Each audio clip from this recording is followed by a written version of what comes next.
नमस्कार, मैं उमाशंकर सिंह आज आपके लिए लेकर आया हूं बात खबरों की। आज की प्रमुख खबरें। रेलवे का नहीं होगा निजीकरण, पीयूष गोयल। राज्यसभा में गूंजा बैंक कर्मियों की हड़ताल का मुद्दा।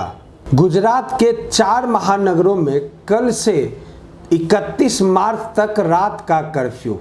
ईंट भट्टा पर काम करने जा रहे मजदूर की दुर्घटना में मौत। बजट सत्र, गृह विभाग के बजट पर होगी विधानसभा में चर्चा।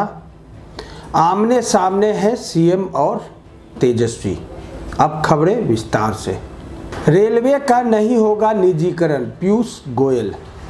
रेल मंत्री पीयूष गोयल ने रेलवे के निजीकरण की आशंकाओं को खारिज करते हुए आज उन्होंने कहा कि भारतीय रेलवे का निजीकरण नहीं होगा और यह भारत सरकार के ही रहेंगे।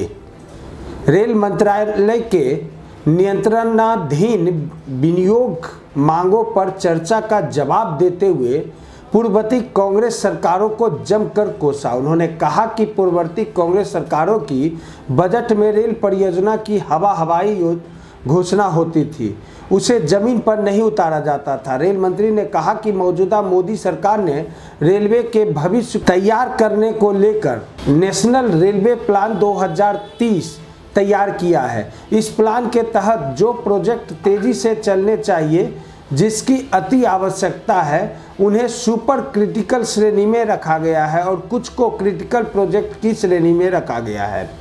गोयल ने पब्लिक प्राइवेट पार्टनरशिप यानी पीपीपी पर जोर देते हुए कहा कि सरकार और निजी क्षेत्र मिलकर काम करेंगे, तभी देश का उज्जवल भविष्य बनाने में हम सफल होंगे।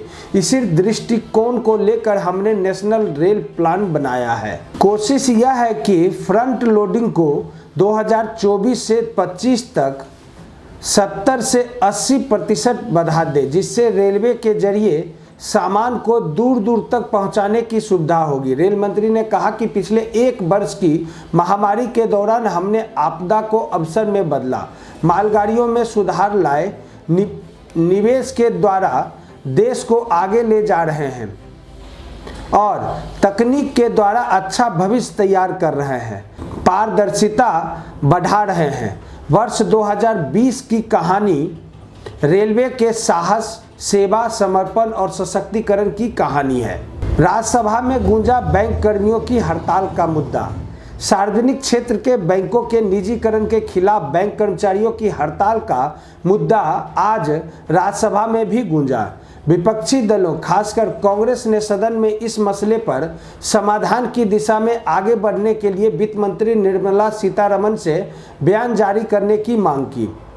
राज्यसभा में विपक्ष के नेता मल्लिकार्जुन खड़गे ने कहा कि कर्मचारियों के हड़ताल पर चले जाने से बैंकों का कामकाज ठप पड़ गया है। ऐसे में व्यापारियों और दुकानदारों के साथ आम जनता भी खासी परेशान है। उन्होंने कहा कि सरकार को चाहिए कि वो हड़ताली कर्मचारियों से बात करे और 2 दिनों से लोगों को हो रही दिक्कतों का हल खोजे। कांग्रेस नेता ने कहा कि देश भर में करीब 12 राष्ट्रीयकृत बैंक हैं और इनकी 1 लाख शाखाएं हैं। इसमें लगभग 13 लाख लोगों को काम मिला हुआ है और 75 करोड़ से ज़्यादा खाता धारक हैं। ये खाता धारक भी बैंक के हितधारक हैं और उनके पूछे बगैर सरकार ने निजीकरण का फैसला कर लिया है। इन हड़ताली कर्मचारियों ने आरोप लगाया है कि सरकार की गलत नीतियों और अंधाधुंध निजीकरण के चलते लोगों के लिए रोजी रोटी पर संकट उत्पन्न हो गया है। खड़गे ने कहा कि वर्ष 2008 में वैश्विक अर्थव्यवस्था के आए संकट के दौरान राष्ट्रीयकृत बैंकों ने ही देश के अर्थव्यवस्था संभाली थी। आज 13 लाख बैंक कर्मचारी निजीकरण के खिलाफ हड़ताल पर हैं। ऐसे में हमारी मांग है कि कर्मचारियों की समस्या को सुलझाने के लिए वित्त मंत्री को यहां बयान देना चाहिए। गुजरात के 4 महानगरों में कल से 31 मार्च तक रात का कर्फ्यू। गुजरात में कोरोना के बढ़ते मामले को देखकर राज्य सरकार सतर्क हो गई है। रूपानी सरकार ने 17 मार्च से राज्य के 4 महानगरों अहमदाबाद, बड़ोदरा, सूरत और राजकोट में रात का कर्फ्यू लागू करने का फैसला किया है। यह कर्फ्यू रात 10 बजे से सुबह 6 बजे तक रहेगा। सरकार का यह आदेश 31 मार्च तक लागू रहेगा। मंगलवार को राज्य सरकार की कोर कमेटी की बैठक में कोरोना की स्थिति की समीक्षा की गई और कोरोना के बढ़ते मामले को देखते हुए फिलहाल राज्य के 4 महानगरों में रात का कर्फ्यू लगाने का निर्णय किया गया है।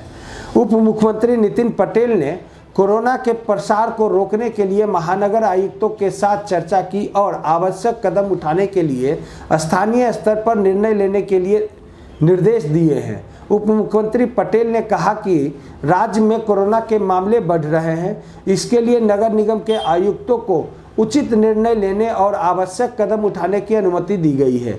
उन्होंने कहा कि केंद्र सरकार ने 14.50 लाख अधिक कोरोना वैक्सीन की खुराक भेजी गई है। राज्य में वैक्सीन पर्याप्त मात्रा में उपलब्ध है। उल्लेखनीय है कि इससे पहले अहमदाबाद में भी कोरोना के बढ़ते मामले को देखते हुए नगर के 8 क्षेत्रों के होटल, रेस्टोरेंट, भोजनालय, मॉल और पेय आदि की दुकानों को रात 10 बजे तक बंद करने का निर्णय लिया गया है। इन क्षेत्रों में साउथ बोपल, नवरंगापुर, बोडके देव, थल तेज, गोता, पालड़ी, घाड़कोलिया और मणिनगर शामिल है। ईंट भट्टा पर काम करने जा रहे मजदूर की दुर्घटना में मौत। बिहार में नवादा जिले के बारसलीगंज थाना क्षेत्र के बेलवा गांव के समीप सड़क दुर्घटना में ईंटा भट्टा पे काम करने वाले युवक की मंगलवार को सड़क हादसे में मौत हो गई। घटना के बाद परिजन में मातम पसर गया। वहीं बारसलीगंज पुलिस मामले की जांच में जुट गई है। माफी गांव के रहने वाले केशव मांझी के 26 वर्षीय पुत्र उपेंद्र मांझी को सड़क दुर्घटना में मौत हुई है। पुलिस सूत्रों से प्राप्त जानकारी के मुताबिक अज्ञात वाहन ने मोटरसाइकिल से जा रहे उपेंद्र मांझी के गाड़ी में टक्कर मार दी, जिसके कारण घटनास्थल पर ही उनकी मौत हो गई। मौत की खबर मिलते ही परिवार वालों में कोहराम मच गया।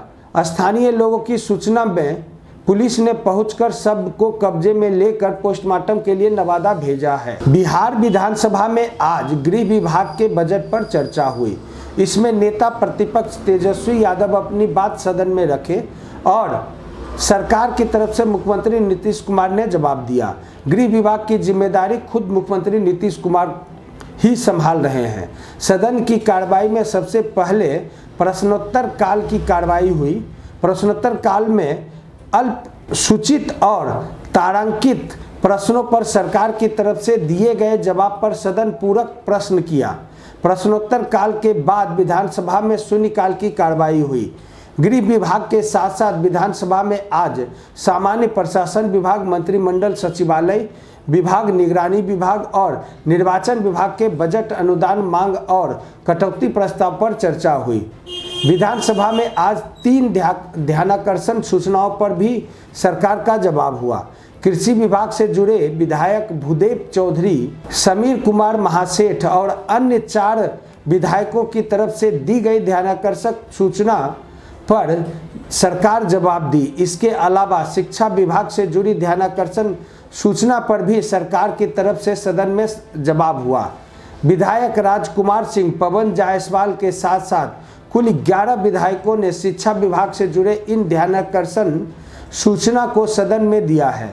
विधायक आनंद शंकर सिंह, अजीत शर्मा समेत 4 सदस्यों की तरफ से सामान्य प्रशासन विभाग से जुड़ी ध्यानाकर्षण सूचना सदन में दी गई है।